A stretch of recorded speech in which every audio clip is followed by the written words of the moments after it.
Well, hello, I'm Chris, and this is my cam break-in part 2.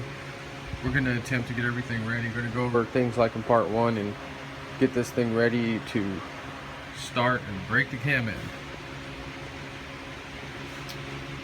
First thing, I just want you to see me putting this in. I kind of left it about a half a quart shy, or maybe a quart, and I'm going to put this in there right now.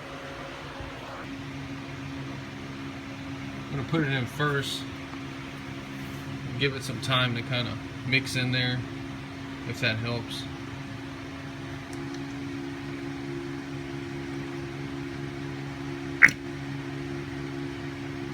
Okay.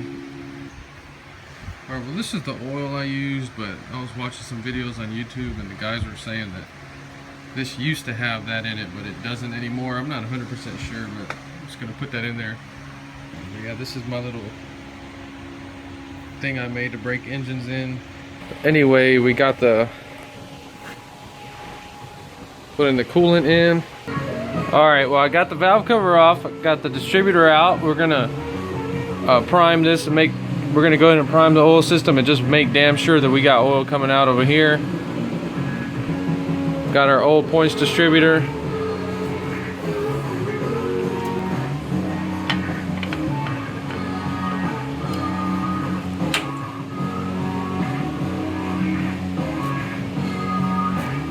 Alright.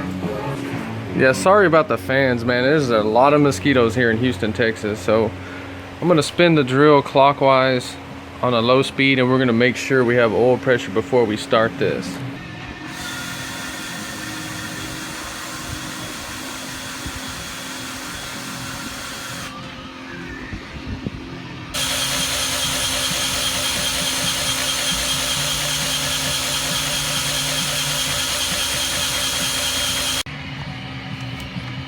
This was taking so damn long, it was actually starting to scare me. Finally.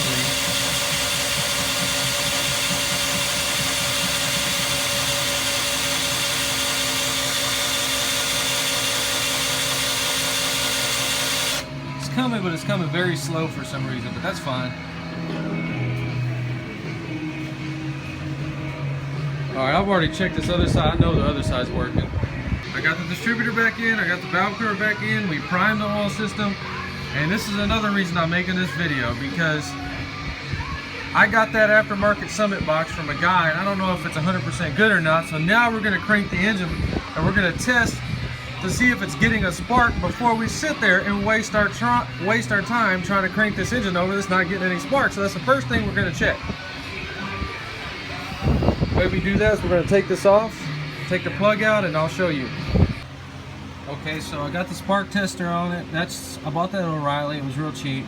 Set the gap for whatever the gap is. Electronic ignition is 45 thousandths. And then we're going to crank the engine over, see if it's making a spark. That way we know for sure we got a spark instead of wasting our time with this questionable system that I bought from some dude.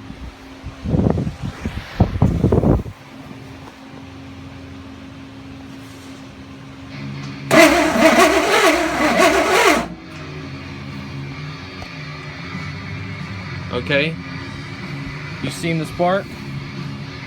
So now we got about 6 gallons of gas in the gas tank.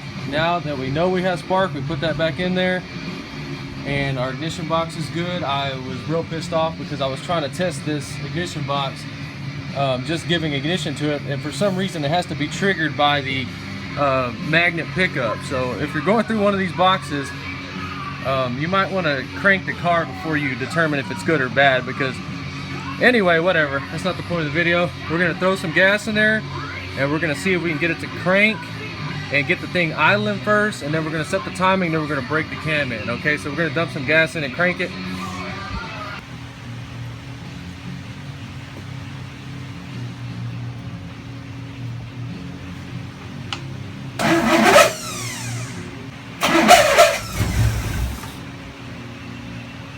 Okay, so that was literally the first time this engine has ever fired. So that's pretty cool.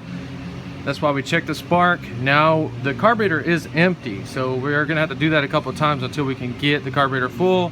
And then that's why we got the gauge on there to check the fuel pressure. So you're just gonna watch me do that.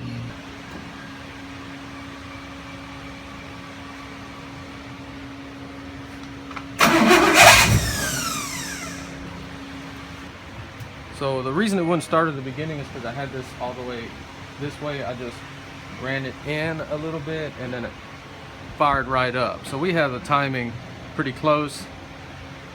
So we're gonna do the initial timing. Some people say 12 degrees, 14, 16. It doesn't really matter as long as it's in that range, because we're just breaking the cam in. We're not doing any kind of official timing right now. Take the freaking vacuum off of the carburetor that goes to the advance on the distributor. We're gonna idle the engine and then we're gonna set it with a timing light.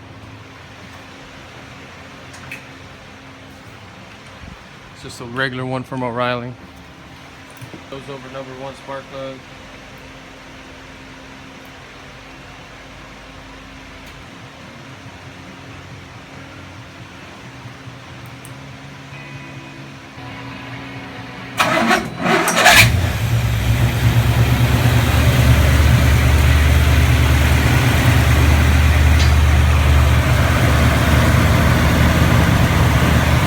Okay, so we got it a little bit closer. Now we're gonna try to aim for the 12 and 14.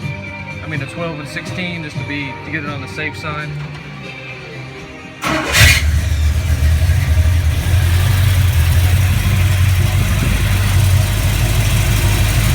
Okay, it's there.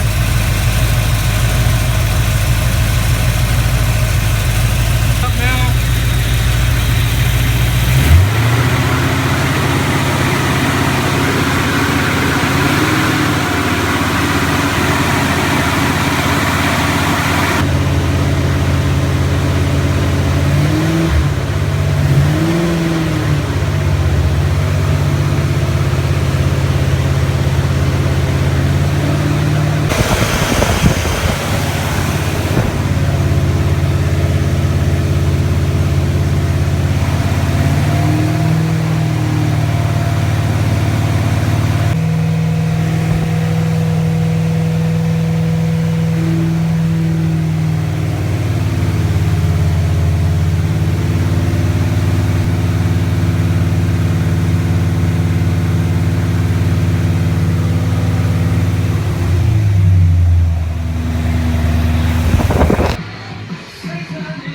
See, there's a problem. I had to kill it because the freaking temperature's not going up on it.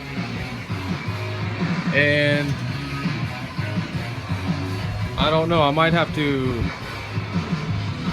put the temperature gauge somewhere else or something. We're gonna wait to see if that temperature comes up. Yeah, I think that's the problem. I have the temperature gauge mounted back there and it probably needs to be up here.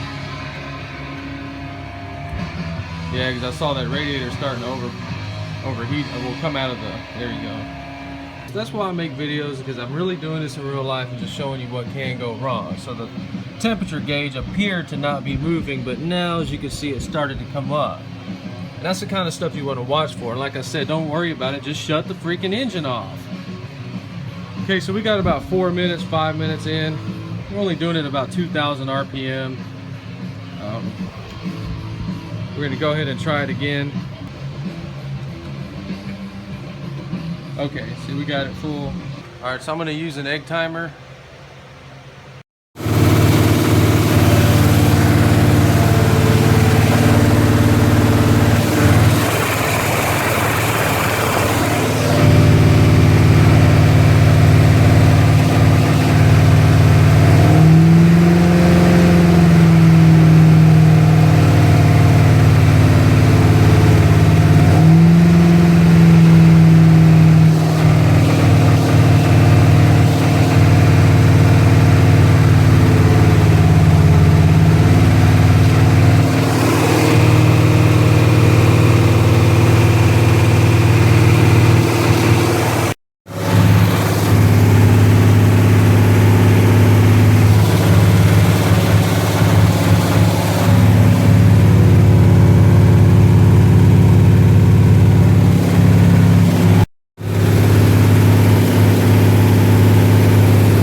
Okay, it went off already. I shut it off a little bit earlier. I heard something vibrating all of a sudden, so that's it.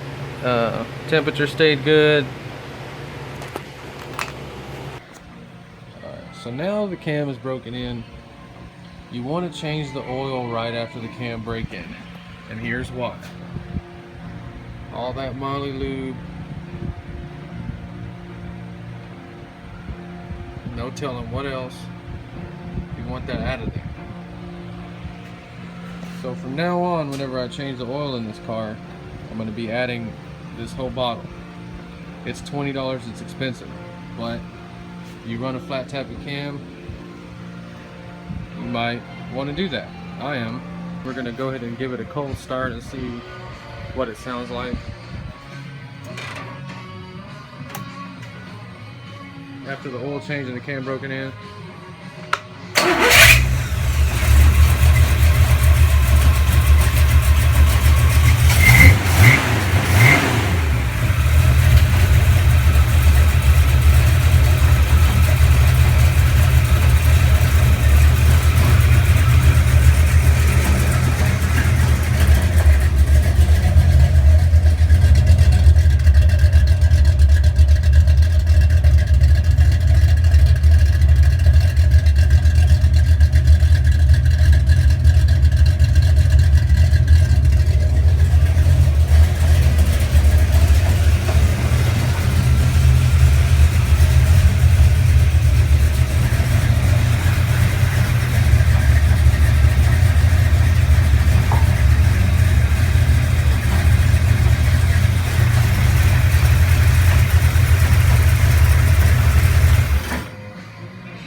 Alright, well, there you go. Thanks for watching.